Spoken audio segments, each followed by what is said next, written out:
Hello friends, હું જ્યોતિ ગજ્જર સુરતથી. આજે હું તમારી સાથે દિવાળીના તહેવાર માટે એકદમ સોફ્ટ અને દાણેદાર મગસ કેવી રીતે બનાવવો એની રેસીપી શેર કરીશ. તહેવાર માટે આ મીઠાઈ ઘરમાં હોય એ જ સામાન વાપરીને ઓછા ખર્ચમાં ઓછી મહેનતે બનાવી શકાય, કારણ કે આ મીઠાઈ માટે કોઈક ચાસણી બનાવવાની જરૂર ન પડે. તો ચાલો આજની આ મજેદાર રેસીપી શરૂ કરીએ. મગસ બનાવવા માટે મેં અહીં 4 કપ ભરીને વજનમાં 500 ગ્રામ કરકરું બેસન લીધું. બેસન પહેલાં જ ચારી લીધું, એટલે એમાં ચણા દાળની કોઈક મોટી કણી હોય એ અલગ થઈ જાય.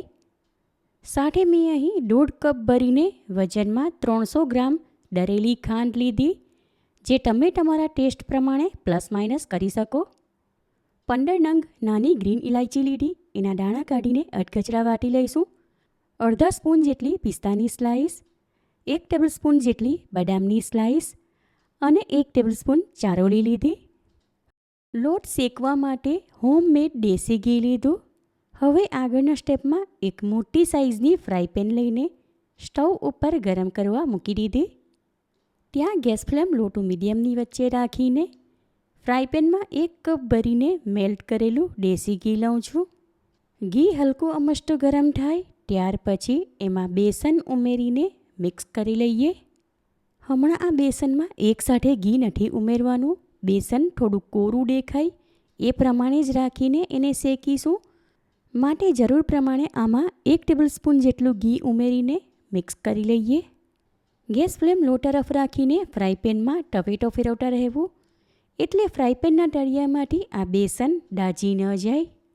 7 થી 8 મિનિટ માટે બેસન શેકી લીધું, એટલે હવે એનો કલર હલકો અમસ્તો બદલાઈ ગયો. માટે આ ટાઈમ પર આમાં 1 ટેબલસ્પૂન ભરીને ઘી ઉમેરું છું. બીજી 6 થી 7 મિનિટ માટે બેસન શેકી લીધું, એટલે હલકું પડી ગયું અને એમાંથી સરસ મજાની સ્મેલ પણ આવવા લાગી. હજુ જ્યાં સુધી આ બેસનમાં લાઇટ ગોલ્ડન કલર ન આવે ત્યાં સુધી એને શેકી લઈશું. હવે આગળ જેમ જેમ બેસન શેકાય છે તેમ તેમ એમાંથી ઘી છૂટું પડે છે અને પહેલાં જે કોરું દેખાતું હતું એના બદલે હવે લચકા જેવું દેખાય છે, તમે જોઈ શકો છો. ત્યાર પછી બીજી 4 થી 5 મિનિટ માટે બેસન શેકી લીધું, એટલે હવે એમાં બબલ્સ થાય છે અને ઉપર ઘી છૂટું પડેલું દેખાય છે, તમે જોઈ શકો છો. હવે આમાં નાખવા માટે 5 કપ જેટલું દૂધ લીધું. દૂધ બધું જ એકસાથે આમાં નથી ઉમેરવાનું, પણ 2 ટેબલસ્પૂન જેટલું ઉમેરીને સારી રીતે મિક્સ કરી લઈએ. જેમ જેમ આ બેસનમાં દૂધ ઉમેરશું તેમ તેમ એમાં એકદમ સોફ્ટ કણી બનશે, એટલે મગસ ખાવામાં દાણેદાર લાગે. દૂધ ઉમેર્યા પછી બેસનને થોડીવાર માટે શેકી લઈશું, એટલે એ એકદમ છૂટું દાણેદાર થઈ જાય. ઇલાયચીના દાણા કાઢીને અધકચરા વાટી લીધા હતા, એ અડધા ભાગના આમાં ઉમેરું છું. બાકીના અડધા ભાગના મગસમાં ઉપરથી નાખશું. દૂધ ઉમેર્યા પછી 5 થી 6 મિનિટ માટે બેસન શેકી લીધું, એટલે હવે બિલકુલ છૂટું અને કણીદાર થઈ ગયું. ફરી એમાંથી ઘી છૂટું પડવા લાગ્યું, માટે ગેસ ફ્લેમ ઓફ કરી દઉં છું. હમણાં આ ફ્રાય પેન ગરમ છે, એટલે થોડીવાર માટે એમાં ટવેટો ફેરવી લઉં છું. ત્યાર પછી આ શેકેલો લોટ હમણાં આ ફ્રાય પેનમાં જ રાખું છું. ઠંડો થાય ત્યાર પછી એમાં આગળની પ્રોસેસ કરશું. શેકેલો લોટ ફ્રાય પેનમાંથી આ વાસણમાં લઈ લીધો અને હવે થોડીવાર પછી ઠંડો થયો, એટલે એમાં પોણા ભાગની ખાંડ ઉમેરી દઉં છું. ત્યાર પછી આ શેકેલા લોટ સાથે દળેલી ખાંડ સારી રીતે મિક્સ કરી લઈએ. હવે બાકીની ખાંડ પણ આમાં ઉમેરી દઉં છું.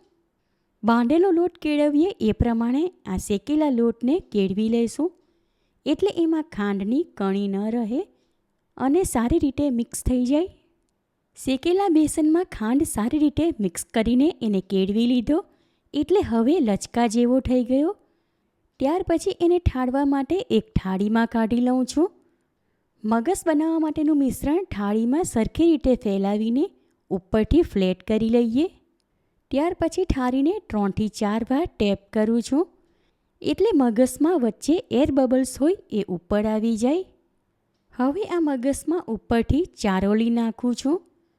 ત્યાર પછી બાકીના અધકચરા વાટેલા ઇલાયચીના દાણા, સ્લાઇસમાં કાપેલી બદામ અને સ્લાઇસમાં કાપેલી પિસ્તા એમાં ઉપરથી નાખું છું. હવે છેલ્લે આમાં ઉપર ટવેટો ફેરવી લઈએ એટલે ચારોલી અને બદામ પિસ્તાની કતરણ મગજ સાથે સારી રીતે ચીપકી જાય.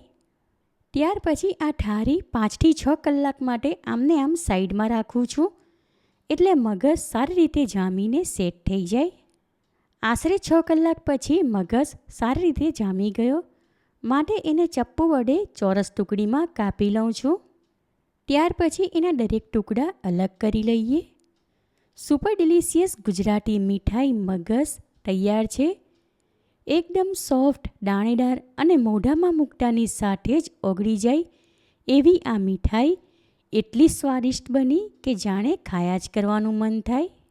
એકવાર આ મીઠાઈ બનાવીને એક ડબ્બામાં ભરી દો તો કમસે કમ 22થી 25 દિવસ સુધી ખાવા માટે લઈ શકાય અને એને ફ્રીઝમાં મૂકવાની પણ જરૂર ન પડે.